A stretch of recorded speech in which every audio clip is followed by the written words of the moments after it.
Hey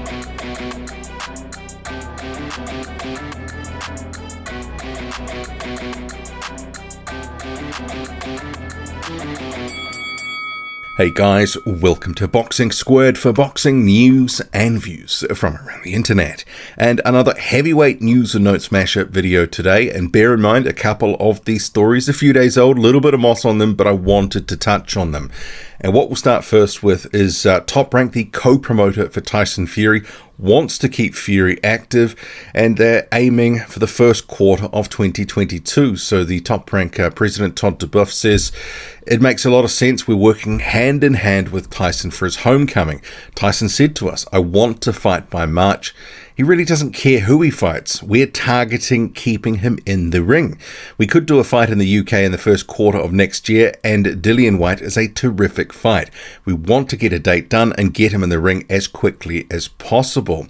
And as we know, Dillian Whyte has been ordered by the WBC as the next fight for Tyson Fury. They are currently in a free period of negotiation. So we will have to see where that goes, and if it is made, when it's going to be, and most likely it would be in the United Kingdom. And obviously one of the sticking points for Whyte at this point is he wants a bigger split of the purse. WBC has previously said it would be 80-20. Anyway, Tyson Fury has spoken about his rival Oleksandr Usyk, who is the unified heavyweight champion, Fury himself holding the WBC title.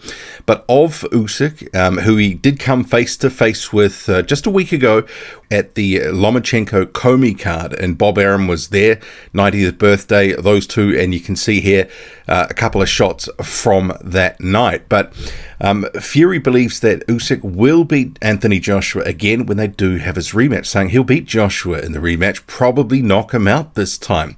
He's a very good boxer, but when we were in company the other day, he just looked like a middleweight next to me. And if they were to fight, obviously an undisputed fight, but a bit of water to go under the bridge before that happens. I think that would be an enticing prospect for heavyweight boxing fans more broadly, I should say.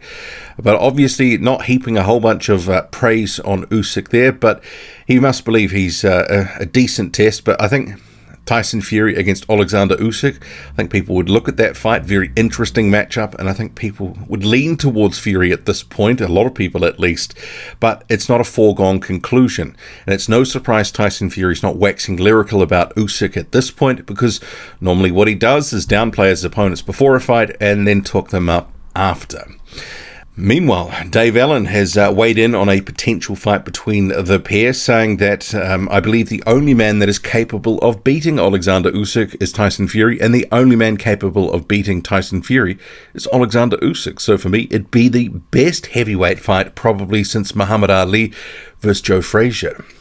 The former unified champion Andy Ruiz Jr. believes he may have taken something out of Anthony Joshua, saying, I wouldn't want to destroy anybody's career at all, but I can see him being gun-shy and hesitating a little bit, and I can see him getting hurt.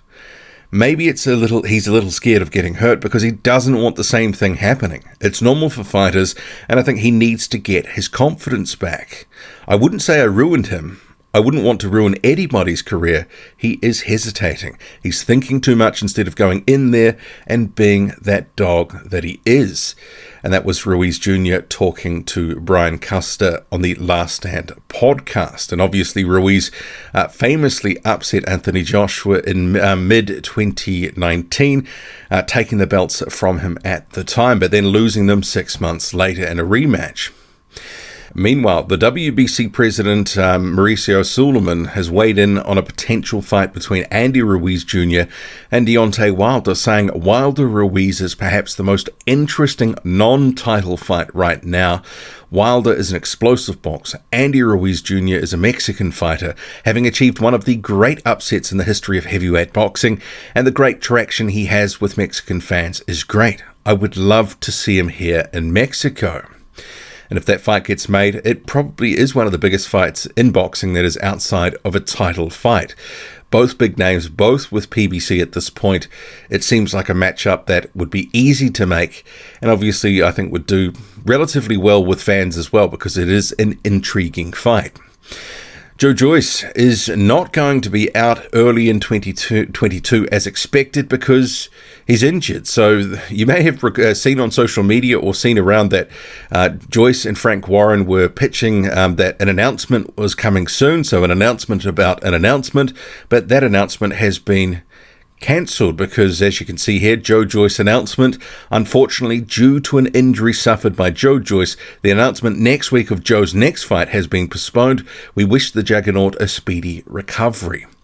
So what that injury is, it has not been disclosed, but the announcement about an announcement not happening. Promoter Ben Shalom has discussed the possibility of a fight between Hughie Fury and Michael Hunter. He says of his fighter Hughie Fury, it's difficult for Hughie because he's a heavyweight that everyone wants to avoid.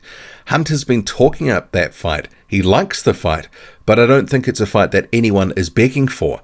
Hunter is desperate for an opportunity in the UK because he feels like he's got a lot of improvement potential.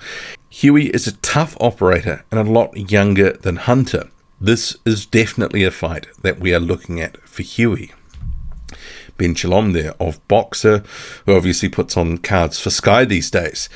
Of that fight, not exactly a natural sort of pairing that I would have sort of thought about coupling together for a fight, but Fury and Hunter. I can see why Hunter would be interested in that, because if Sky and Boxer are throwing around a lot of money right now as they establish themselves, obviously they've got competition with Frank Warren and BT, Eddie Hearn and DAZN. They're sort of building up a platform after Matchroom left them. I could see that they would throw a decent amount of money at that sort of fight, which Hunter, after he ducked Filip Hrgovic in an IBF eliminator, he went to Triller for some easier paydays. He's clearly looking for business opportunities that make sense, and if the money is right, why wouldn't he fight Hughie Fury? And I think it would be an interesting fight, but not exactly one that I'd be begging for, as Ben Shalom has sort of alluded to there in his statements, but interesting enough. I wouldn't mind it. Meanwhile, Solomon Dacres has revealed that he's been battling through injury through the early part of his pro career, bearing in mind he recently fought Kamil Sokolowski and beat him. So he says, update, only my close team have known since before my professional debut that I've suffered a torn rotator cuff and damage to my left shoulder, meaning I've only been able to train and fight at around 50% of my left side, but was determined to get my pro career rolling. Surgery is now done to get this sorted and up to 100%, as I'll be getting into tougher fights and can't be in the ring disadvantaged. I'll be back in the ring in the next few months, ready to show my true potential. Believe that. Respect to my sponsors, yada yada yada. So, I mean, with Dacres, and I would note, because he says it's his left side, but I'm looking at this post that he's posted, but that would seemingly be his right side. Even though it's on the left-hand side of the screen, because he's facing the opposite way, be his right shoulder, right? I don't know. Maybe there's some sort of social media sort of dark arts that I'm not aware of that is actually his left shoulder. But to me, it looks like his right shoulder has the those different medical pads on it, but make of that what you will. But anyway, that's by the by.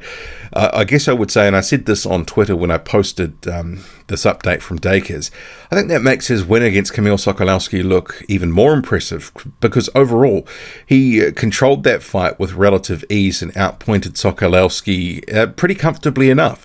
But Dacres, we'll have to see what he brings in 2022. And rounding out this heavyweight news and notes mashup video, so Lucas Browne, after having not being prepared to face Dempsey McKean in the past when the opportunity was there, McKean signed his part of a contract to face Browne, and this was, going back almost 2 years ago. Browne, after a recent win over Whainga Upilu, is ready and willing, seemingly, to have a crack at Dempsey McKean, his countryman.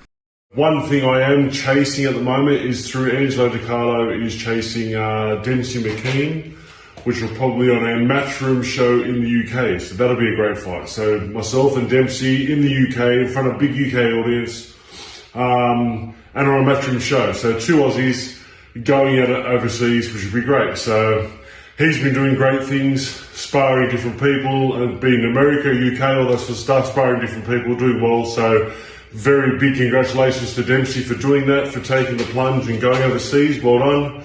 But it'd be great to see two Aussie boys going at it and having a good fight in someone else's backyard at the same time.